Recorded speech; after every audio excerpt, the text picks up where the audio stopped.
West Nile virus பரவலை தொடர்ந்து கேரளாவிலிருந்து தமிழகம் வருபவர்களை எல்லையில் கண்காணிக்கும் பணி தீவிரப்படுத்தப்பட்டுள்ளதாக அமைச்சர் மா சுப்பிரமணியன் தெரிவித்துள்ளார். உலக செவிலியர் தினத்தையொட்டி செவிலியர் சங்கத்தினர் அமைச்சர் மா சுப்பிரமணியனை அவரது இல்லத்தில் சந்தித்தனர். தொடர்ந்து செய்தியாளர்களிடம் பேசிய அமைச்சர் மா சுப்பிரமணியன், திமுக அரசு பொறுப்பேற்ற பிறகு செவிலியர்களின் 90% கோரிக்கைகள் நிறைவேற்றப்பட்டிருப்பதாக தெரிவித்தார். மேலும் 1412 ஒப்பந்த செவிலியர்கள் நிரந்தர பணியில் அமர்த்தப்பட்டிருப்பதாக கூறினார். ஏற்கனவே ஒப்பந்த செவிலியர்களுக்கு 14,000 ரூபாய் ஊதியம் வழங்கப்பட்ட நிலையில் தற்போது 18,000 ரூபாயாக உயர்த்தப்பட்டிருப்பதாக குறிப்பிட்டார்.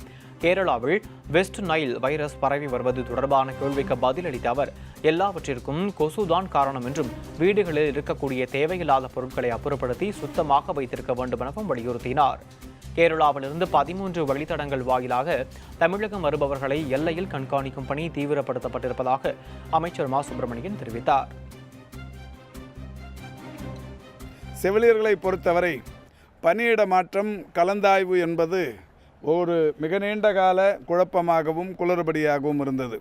அதற்கு தீர்வு காண்கிற வகையில் இன்றைக்கு நம்முடைய அரசு பொறுப்பேற்றதற்கு பிறகு மாண்புமிகு தமிழ்நாட்டின் முதலமைச்சருடைய வழிகாட்டுதலின்படி கடந்த 3 ஆண்டுகளில் 9,535 செவிலியர்கள் கலந்தாய்வின் மூலம் அவரவர்கள் விரும்புகிற இடங்களுக்கு பணிகளுக்கு சென்றிருக்கிறார்கள்.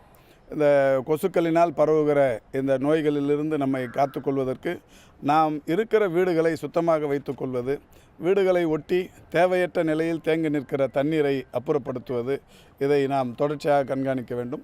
கேரளாவிலிருந்து ஒரு 13 வழிகளின் வழியே 2 சக்கர வாகனங்களாக இருந்தாலும் 4 சக்கர வாகனங்களாக இருந்தாலும் அந்த எல்லை அந்த வழிகள் இருக்கிறது. அங்கே எல்லாம் கண்காணிப்பு பணிகளையும் பொது சுகாதாரத்துறை செய்து கொண்டிருப்பதாக நேற்றைக்கு அறிவிக்கப்பட்டது.